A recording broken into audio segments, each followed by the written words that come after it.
искусство не может без своих традиций развиваться. А какой кинематограф российского традиции какие? Только корнями весь великий советский кинематограф. Эта встреча больше похожа на актерский капустник. Главный герой сегодня Тимофей Федоров. Таких гостей в республике не каждый день увидишь. На встречу к именитым актерам поклонники готовы ехать за многие километры.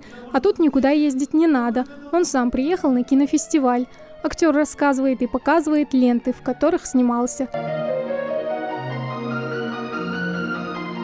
Рассказывая об актерской карьере, Тимофей Федоров вспоминает с поклонниками старые советские фильмы: «Верные друзья», «Ах, водевиль, водевиль», «Иван Васильевич меняет профессию», «Я шагаю по Москве». Раньше фильмы были про обычных людей, про нас с вами, говорит Федоров. А вы помните, в кинотеатре, да, ходили? Про что фильмы были?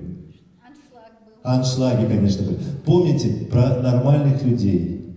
У нее родился ребенок, она его бегает, учительница там преподает, здесь покормить надо, радуется его успехам. Потом она радуется, как он поступил в институт. Потом и жизнь продолжается. И мы радуемся. Тимофей успевал совмещать занятия в 3 школах. Он еще учился в спортивной и музыкальной. Образование получил разностороннее. Тогда он и подумать не мог, что спустя годы его будут узнавать в лицо миллионы. Актер не только вспоминает советское время и любимые фильмы, но и песни тех лет. О добре, дружбе и любви, конечно.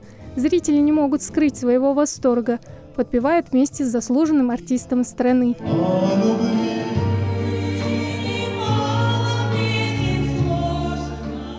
Поклонники не только поют со звездой, но и танцуют.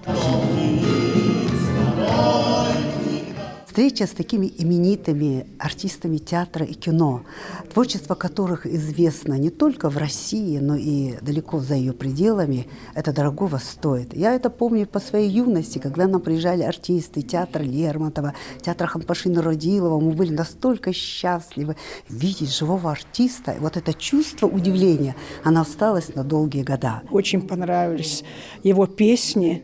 Так он хорошо пел, такой очень красивый голос, оперный голос. Поэтому мы сами, конечно, вы видите, подпевали, вспоминали свою молодость, вспоминали эти фильмы, на которые мы ходили в кинотеатрах, особенно в Владикавказе, в Октябрь кинотеатр.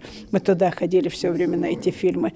Было очень интересно. На меня очень произвело такое хорошее, интересное впечатление. Такие творческие вечера проводятся в рамках проходящего в регионе кинофестиваля. «Золотая башня» не перестает ежегодно удивлять зрителей новыми открытиями. Тамара Хашагульгова, Тамерлан Ужахов, Новости 24.